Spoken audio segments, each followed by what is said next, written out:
La stéatohépatite non alcoolique, SHNA, également connue sous le nom de NASH, représente la forme la plus grave de la stéatose hépatique non alcoolique, NAFLD.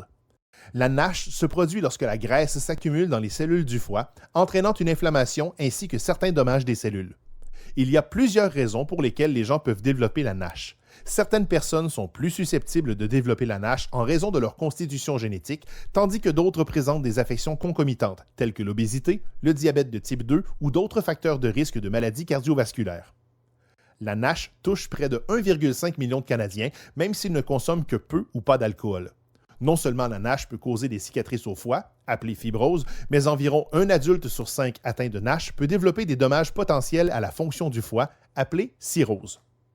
Les patients atteints de la NASH sont également plus exposés au risque de cancer du foie et pour environ une personne sur 10 atteinte de la NASH, cela peut entraîner une insuffisance hépatique et la nécessité d'une transplantation du foie.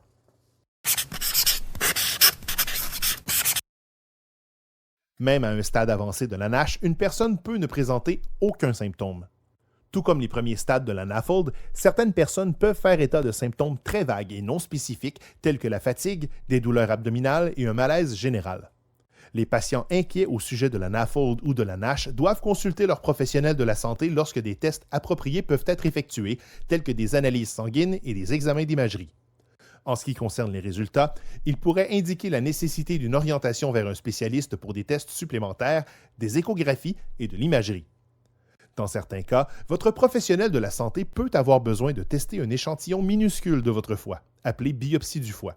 Cependant, des tests moins compliqués sont en cours de développement qui pourraient offrir aux professionnels de la santé des moyens plus faciles de diagnostiquer la NASH.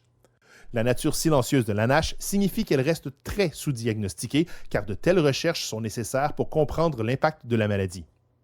Le traitement de la NAFLD ou de la NASH constitue généralement à identifier la cause sous-jacente de la maladie et à y remédier par une modification du mode de vie, par exemple une perte de poids progressive et durable grâce à une alimentation et de l'activité physique appropriée. Des médicaments potentiels pour traiter la NAFLD ou la NASH sont à l'étude au Canada et dans le monde entier et pourraient servir d'option de traitement supplémentaire lorsqu'ils seront disponibles au Canada. Pour plus d'informations sur la NASH, veuillez consulter le site www.liver.ca/fr/NASH.